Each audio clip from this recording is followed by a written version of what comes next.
Hello, hello, hello. Welcome to another amazing episode of Talent Takeover Unfiltered. All episodes are fantastic, but this one we have an extra special guest, which is Jessica Reynolds, our very own of Talent Perch. Welcome, welcome.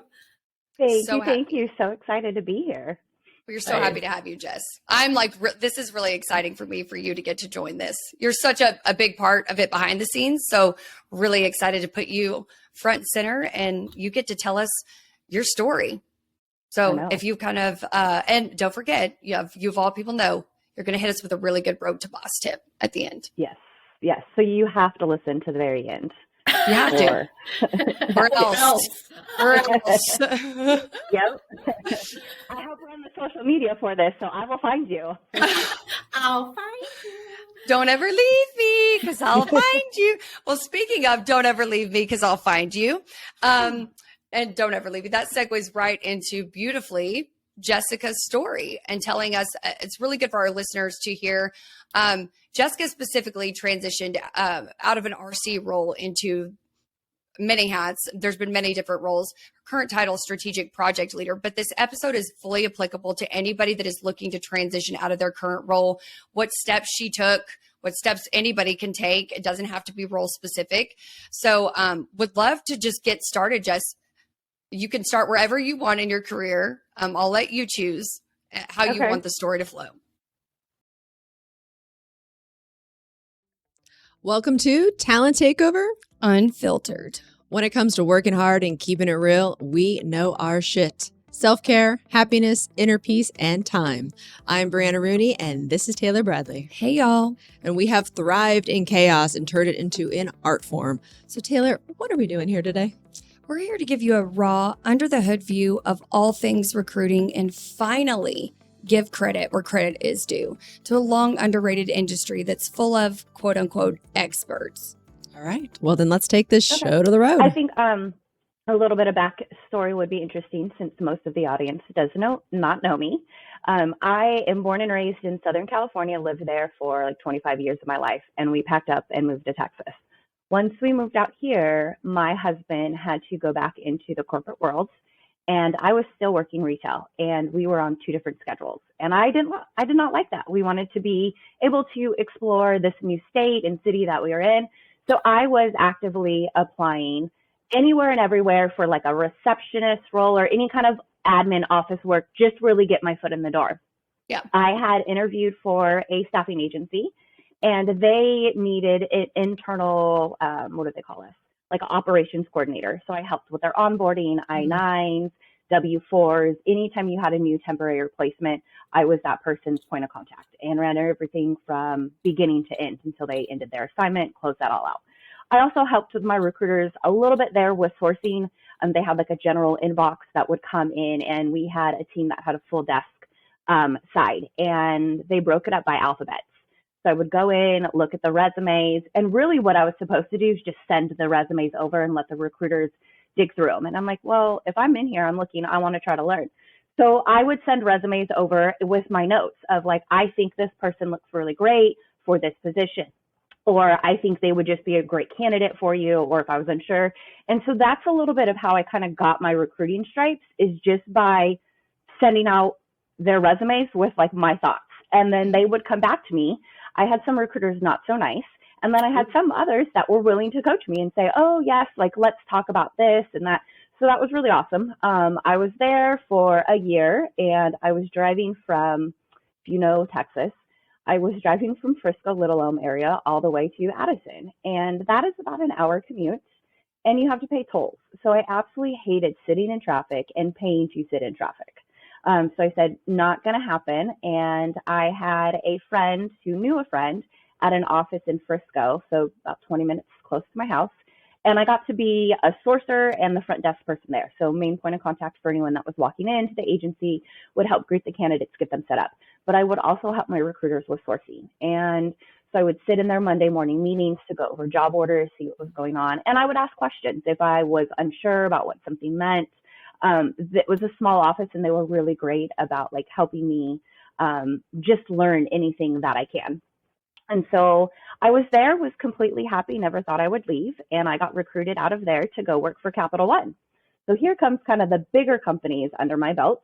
I was contracted for Capital One as a recruiting coordinator. I'll make that brief short, but while I was there, again, tried to just take on any little thing that I can. Left there, trying to think, went to Nation Star and was there for a little bit too, was another operations coordinator, and they were severely lacking a candidate experience and an onboarding process, even a recruiting process. And they kind of had a bad rap back in the day when I was there. And so I was like, we need to change this. Coming off of a contract with Capital One, who is full white glove service, you roll out the red carpet, like any, like almost like a VP level that was coming on to interview, they had a department host. So I would walk those individuals around the campus and take them to their interviews. Like that's the level of service that they, had. So coming to Nation Star, I was like, oh, if you're trying to compete, we've got some work to do.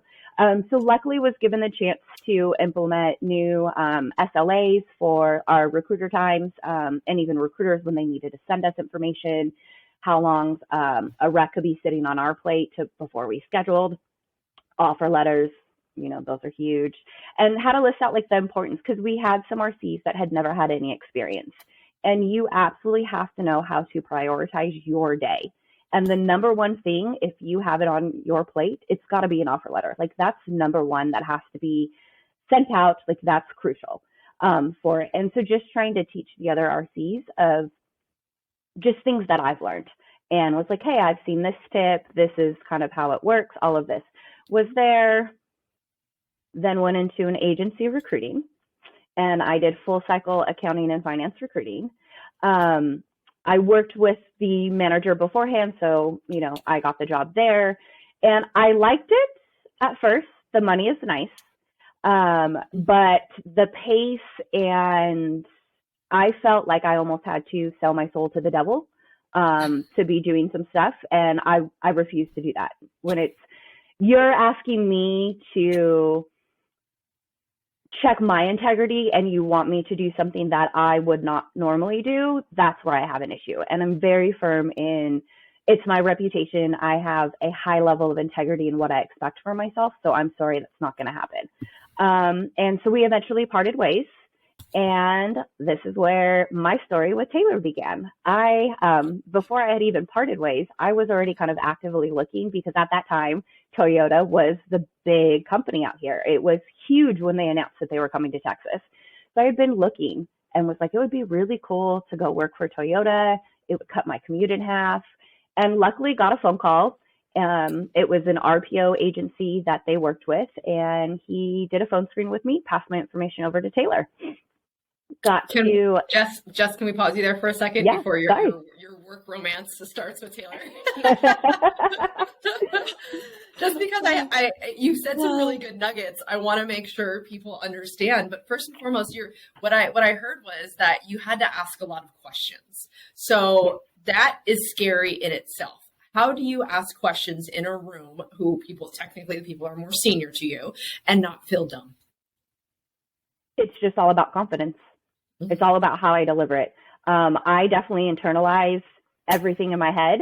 Sometimes I will stumble and I'll fumble in my words because you do get nervous. And I'm like, so sorry, let me try this again.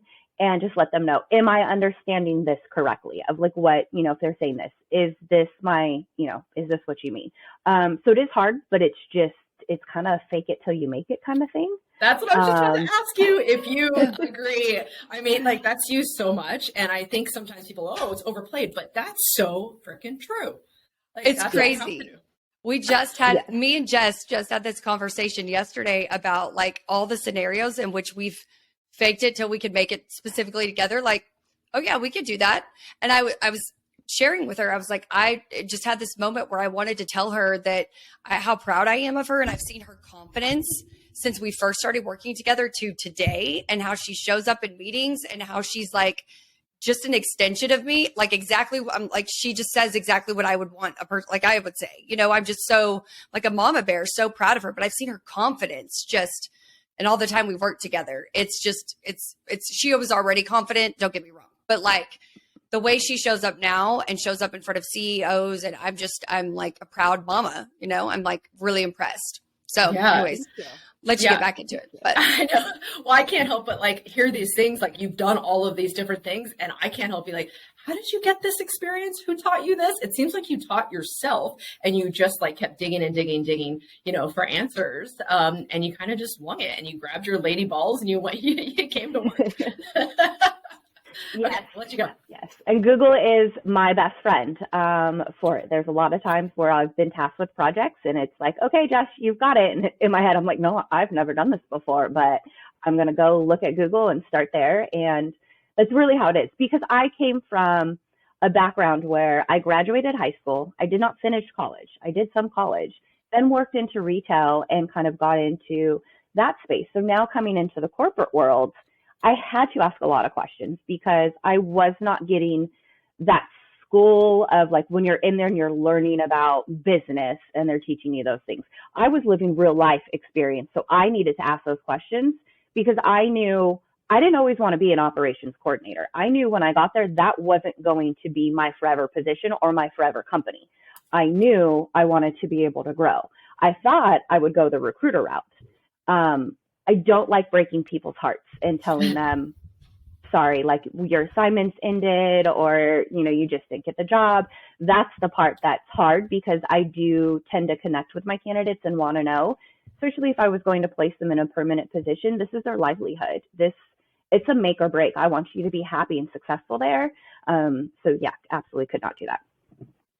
And kind of just stuck with the RC route. And then like I said, got hired on at Toyota, and wow, it's an experience. There was just, when we got hired on, we were in a couple different campuses because the big one was not built. So it was just getting to learn the Toyota culture too. That's something different than some of the other companies that I've worked with. And in some aspects, our hands were kind of tied because we're the RPO provider as far as what we could do. We looked like Toyota to the outside of the world. We spoke like Toyota employees. We presented ourselves as Toyota employees. However, we were not. And so when it came to some of the things that we could do within like TA and recruiting that normally another company would be allowed to do, we were pretty limited. I'd worked with Taylor, and a lot of the times when we're in meetings, and I do this to this very same day with her and now with you, I sit back and I watch you guys. I listen to the questions that you ask. And like at that time of like, okay, why would she think that? I've learned so much in the past, 6-7 years that I've worked with Taylor. I've known her just by sitting back and observing. And then she's got a really good like people radar and can tell when like this is a really great person. So when I know she's like, this is a really great recruiter, then I want to watch what they're doing. I'm not a recruiter. I'm not going that route, but what can I pick up from them that they're doing phenomenally?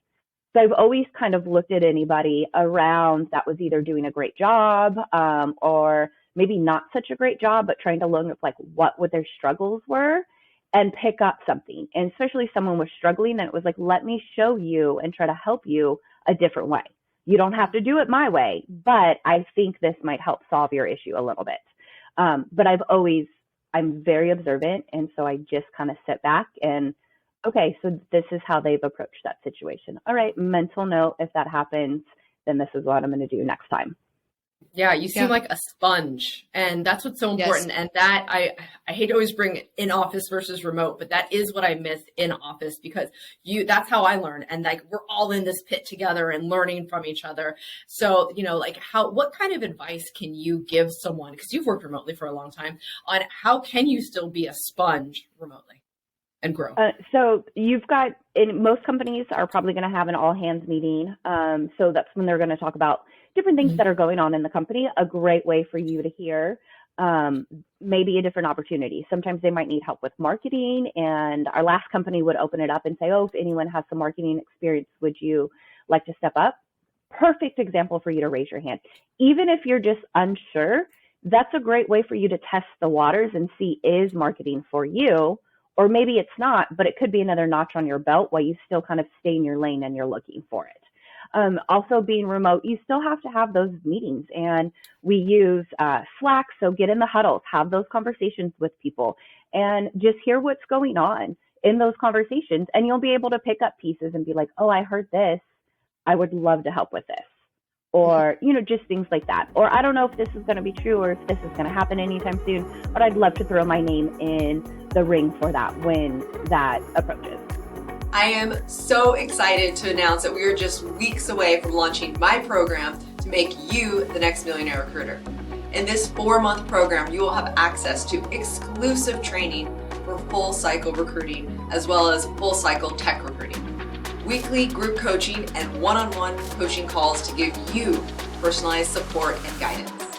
You will have lifetime access to our exclusive Slack channel to build your network, and even individual help to build your high-profile LinkedIn page. This course gives you the best tools to become not only the best recruiter, but the skills and strategies to successfully develop an agency owner mindset. You will have lifetime access to the course, as well as a 1-year subscription to our masterclass series, completely free. So, if you're ready to take the next step to build your own agency and live an abundant life as the next millionaire recruiter, this program is for you. There are a limited number of seats so that each member gets the highest quality support. Be sure to join my email list to become one of the first applicants to the Millionaire Recruiter program. The link is in the description, and I'll see you there. Yeah, you're very vocal. I love that. Taylor, I have so much, but her best, right? I haven't heard all of this story, which is great. I would love for you to kind of take this, because 6 to 7 years together, I mean, that's a serious relationship. It is. Well, and Jessica and I, and I've told you this before, we have a unique ability that I've never had with anybody else to truly separate the personal and professional. And it's just 1,000% based on mutual respect. So when we were having this moment yesterday where I just felt compelled to just tell her how proud I am of her and how much growth I've seen in her, and how, I think Jessica, maybe unknowingly, maybe knowingly, she can chime in here.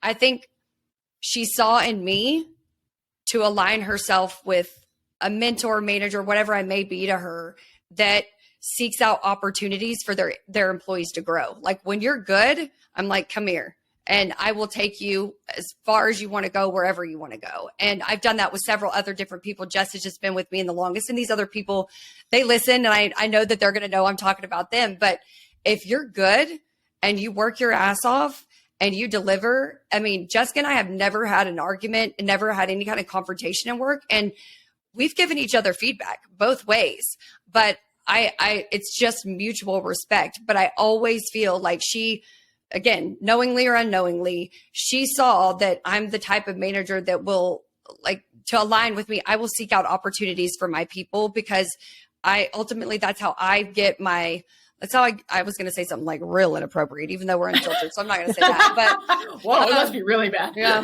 no. So I'll tone it down. It's that's how I get my jollies, is the wins that my people, my tribe, my people that you've seen and you've taken under your wing, they get. And like I'm saying, the growth I've seen in Jessica, the confidence I've seen in Jessica.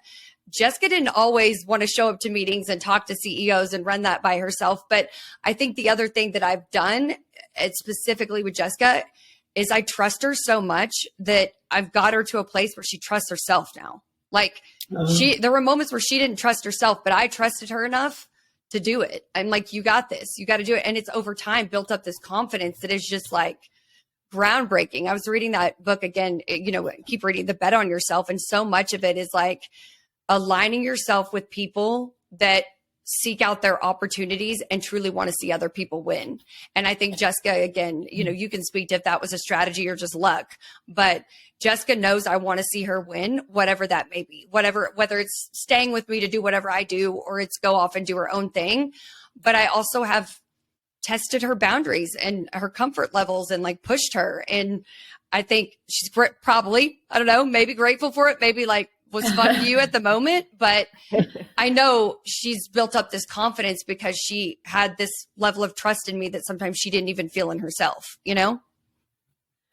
So Jess, let's have your moment to shine here. I mean, throughout, right? But so now you've met Taylor and you have so many different career paths ahead of you, or even behind you. So how did you navigate those waters, again, from starting as a recruiting coordinator, and then now, where are you at? Let's keep talking about your journey. Yeah, good question.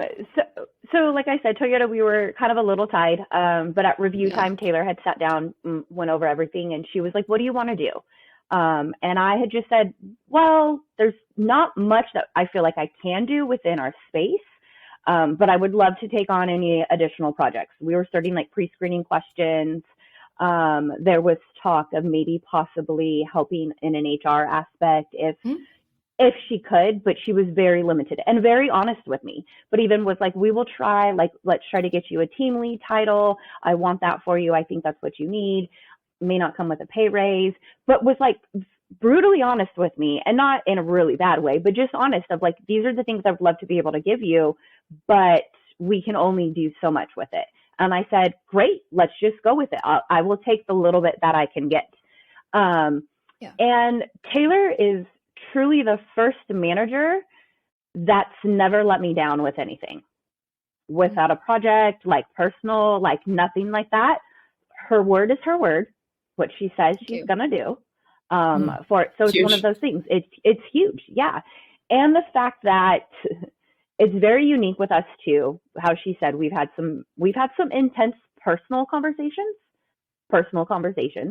and not called each other out on it, but just had observations, or we knew someone had said something and it was like, okay, you're in a better headspace. Let's talk about this now. Yeah. We've also had some tough conversations professionally too. I haven't always been the perfect employee under Taylor. I have my number one hugest mistake as an RC, I feel, falls under my realm with Taylor. And that is something that I will never forget. I see your eyes, like I feel like you're trying to like figure it out. No, like but what huge mistake? As soon as it happened and I realized it, I had sent her a text message and profusely apologized, and I had called her because it was an error. But it was a bad error because I was coming on board and the people before were making errors. And then here I come in and I attached the wrong candidate resume. So there were two candidates by the same name, but it was the wrong resume to the CEO. Oh, I remember. Yeah. Okay. And his admin caught it. So not the best look. And I was still really new. And trust me, I was mortified. That is like my number one thing that I'm like, oh my gosh. But that was pretty early in our career. And we've been able to move forward. It's all about how, and I also know I'm the person, I'm human, I'm going to make mistakes, but I will 1000% own it. I'm not going to make any excuses for you of why I didn't get it done. I will say, yeah, so sorry, I dropped the ball, whatever it is, with it. And I love that, by the way. Yeah. Thank you. Want to take the moment because, like, as the listeners, like, this is a huge deal because you can make excuses for days as to why something happened. And I think sometimes it feels good. Like, hey, oh, my daughter was sick and I wasn't able to do this. I'm so sorry. That's my bad. Like, you can still have your excuse, tell your why, because I know, like, sometimes you like want to hold on to that why, but you have to own up to what you did in order to move forward. And I think that goes back to the respect. And that's super important, I think, to navigate even in your own career and to take on different roles you don't even know existed. You have to be very straightforward and constantly have that respect and know, like, okay, Jessica's got this. Like, it doesn't matter what it is, what role, she's got it. And I remember exactly what you're talking about now. And she didn't even make an excuse, Brianna. She just was like, I fucked up. Like, she didn't even tell me. She's just like, I fucked up. And I was like, okay, shit, what happened? But she knows that accountability goes all the way with me. It's not about like the mistake, it's how you recover. And Jess she will always take accountability if she makes a mistake. And that's why we've never had any like strife, because it's like, okay, you're human, we make mistakes, how do we fix it? And I think one of the things that all of our listeners need to hear that Jessica does really well, but that anybody can do, is she approaches everything, whether it's with you, Brianna, or me, or anybody that she's working with. How can I make your life easier? Yeah. Like, how can I make your life easier? And that is the energy that will take anybody very far in their career. How can I make your life easier? How can I contribute to the bottom line? Like we were just talking about in the previous episode. It's like, that's one of those things that when we talk about the stuff that Jessica has done that could be applicable to any role, always go to your leaders. What can you do to make their life easier? What can you take off their plate? Be raising your hand, asking questions, and seeking to understand, but also taking on new things that are scary as shit for you. But if you know that you'll figure it out, go figure it out, you know? And I think it's really great that you have this trust in us, Brianna, and we have it in you. And it's like it's all mutual trust and mutual respect that, like, I think you could probably say at this point, Brianna, that like, if Jessica says, hey, I've never done this before, but I'll get this shit done, that you're like, okay. Oh yeah, you know I'm not that. losing sleep on that. Yeah, I'm like, exactly. okay, cool. I'm gonna drink before, but like, yeah, no, for sure. I think what's really cool about just Talent Perch and Thriversity, like, you know, really all of our brands, is that we do think outside the box. And you Taylor and Jessica, you're too really a huge component in that, because we do think bigger, we do think differently, and strategic is always on your mind. Process is always on your mind. How does that look, you know, in 5 years from now, which is crazy. But I think that's so interesting. So I know we're over time, but we just have to get to these goodies, because Jessica, you, like, again, you've had such an interesting career. Talk about right now. You know, what are you able to do now that really other people can be like, oh my God, I didn't know that was a job?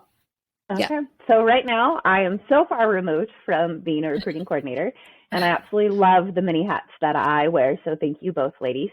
I help with the podcast. So I am kind of behind the scenes, booking guests, doing all the social media. I also do, which is a huge chunk and something new, greenhouse implementations for our clients. So as they are reaching out to us for an RPO provider, and if they don't have an ATS system, then we work with them to get that set up. And I'm the main point of contact between Greenhouse and our clients, and I build that out for them. So from the beginning interview stage to the offer stage, all of the little nuances like pre-screen questions, anything like that. It also includes your policies and procedures. So writing up all of those documents so that you, when we're done, you have a step-by-step process of how to run your TA team seamlessly, and also how to use your ATS seamlessly and make it work for you. Because not everyone's a fan of an ATS, but it's, let me show you all the cool features that you can do in here. So I do that. I've also helped a lot with writing content for our website, for the station descriptions. We had ThriveNet. There's just a bunch of different things that we've been involved in that I love. I help with the master class too. Yeah. We run the behind the scenes that. I do a lot of behind the scenes here with it, but I absolutely love it. My hand's in so many different pots, and it gives me the opportunity to know more about the different lines of business, the different people we interact with, and it always gives me an opportunity to add something to my repertoire later on. That like, ooh, that sounds so much fun. I don't have the bandwidth right now to be able to do that, but I'm going to make a note that I want to help with that later on. Yeah. I really want to talk about the build real quick. I think let's spend a little more time on that. Shit is incredible. You know, like that was something that wasn't a service of Talent Purchase. We didn't offer it, but Jess and I have done enough of that stuff. It was like, okay, I got this. We got this. You're doing this with me. I know you got this. And I mean, it's a revenue stream for us. It's something that every company, in my opinion, should get. It's like, it's a turnkey system by the time you get it, because people don't really know what goes into all of that. And I think that's really cool that we found a lane for Jessica in her role as a strategic project leader to contribute to the bottom line in a completely new way than we'd ever had before at Talent Perch, in a different service that I've never seen offered anywhere else. So much so that when we're at Inc. 5000, people are like, hey, we see you guys did this and wanted to see how you guys advertise that you do this. You know, it's like a thing. It's a thing that's like catching on. And I'm like, that's incredible. Yep. Like it gives me chills talking about it, because we created a lane that didn't even exist and that also contributes revenue to the company. And when you think about a few years ago, you were an RC role to what you're doing now, and all of those things that you listed off, this being just one of them. So I think it should give everybody hope out there that like you can create your own path. You can create your own lane, especially if you align with leaders that are like, yes, go for it. We want to see you succeed. We want, whatever it is, if you build it, they will come, like go do your thing. And I think that that's incredible. So I wanted to just really touch on the build and all that goes into that, how strategic and difficult and how many different moving parts there are and what all goes into that. And Jessica runs that completely independent right now. Yeah. And how much you actually have all these little things, Brianna does. But I mean, like, when people want to hire, they're like, okay, great. I need to post a job and now I'm going to just interview them. The process that is really put behind it to be seamless and to actually give a good candidate experience, actually, hire more than one person. You have to have that. Like, you can't skip that part. Many people skip that part. And so that's really cool to see you do. And then what I hear too is, you have to, one, speak up. You have to be heard. We have to see you. We have to hear you. There might be you might be that person who is so badass at your job, but no one hears you or sees you. And I think that that's the whole theme that I've listened to, Jessica, on just how you've really made it and how you've, again, made your own lane, which is so interesting. It's so, it's just so cool. And one more thing to touch on, because this is definitely, I think, a problem for a lot of people, is how you speak up and say, if I have the bandwidth. Because there's one thing to volunteer for projects. Like, I know someone who would volunteer for projects all the time. Like, cool. Well, little did you know, she's volunteering for projects in every single department. And now she's not getting any of them done. And now it's like you're doing the opposite effect. You looked good for a second, and now you just look like you drop balls everywhere, And so, Jessica, how do you also be realistic with yourself and speak up? It's taken me some time to be able to say, no, I cannot do that right now. It really has. I was always the person that, like, especially before I had kids, I don't have kids. I can come and work early. I can work overtime. Like, I've got this, Now it's a little bit different, but yeah, you just have to go for it. Like, really. Yeah.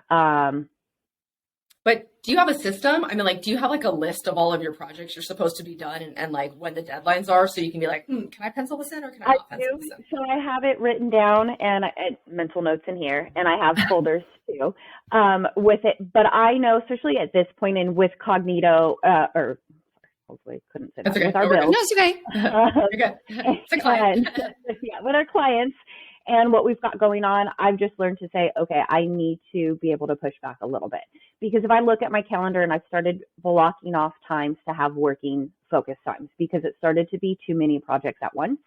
And so I have that, and then it gives me a good idea, if I get tasked with another one, how big of a puzzle piece that is, and then how can I fit that into my puzzle piece. And I do absolutely hate saying no, but the way I do is, you know what, thanks so much for thinking of me to help with that project. But at this time, I just don't have the bandwidth to be able to sit in and assist. I will keep you posted if that changes, or if you just want a quick set of eyes to be able to look over something, happy to schedule a quick phone call to go over it. But I just do not have the bandwidth to really either be the main point of contact, be the 50% of it, whatever it is. But yeah, just again, always saying thank you first, that they thought of you, because that they could have went to somebody else. And I feel like when you say thank you, it's more than likely they're going to come back to you and ask you again, especially because you're being honest.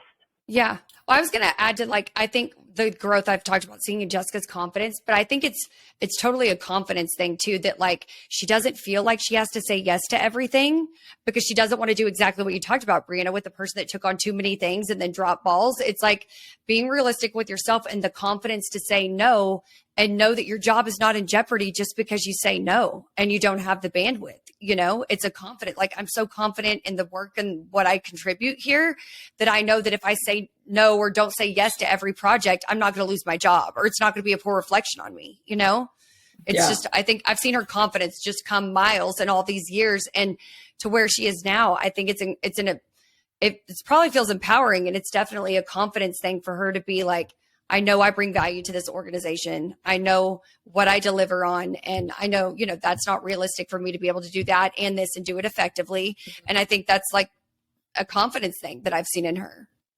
I love that. And you know what? You've inspired a new episode. So let's write this down. But I think what would be great is, how do you still move up in an organization, but be able to say no and not feel bad about it? Because like, I think people think, I'm going to work myself to the bone. I'm going to be seen. I'm going to be heard. Everyone's going to see all my great work, but you're drowning. You're miserable. Your mental health goes down. It's such a thing that happens, but you seem to be navigating that really well. So that's very impressive. Love that. Thank you. It's taken me some time. And I've had to pause a few times and be like, okay, my mental health is not where it's at right now. So I need to be able to step back. But again, it's just kind of, I guess, as you come of age, you just kind of, you learn those things a little bit. Yeah. You come of age. I'm thinking like a quinceanera. Yeah. Time for a party. Oh my God. This has been definitely a longer episode, but there's so many great nuggets in here, Jessica. Thank you so much. Taylor, thank you for knowing her. You're having your work relationship. No, it's been so great. And I also think that this would have been a great episode anyways if layoffs weren't happening, if the talent teams are always the first to let go. But this is just anyone. It doesn't have to be from recruiting world on how you can transition and make your own lane, make your own happy place, Pivot. Yeah. That's the pivot. Yeah. It's great. And work ethic and attitude wins every single time. I love that. Every single time. All right, Jess, hit it with the broke to boss tip. Okay. So my broke to boss tip is don't wait to be tasked with the project. Go and be proactive. You want to grow your career? You have to push yourself and be proactive and ask.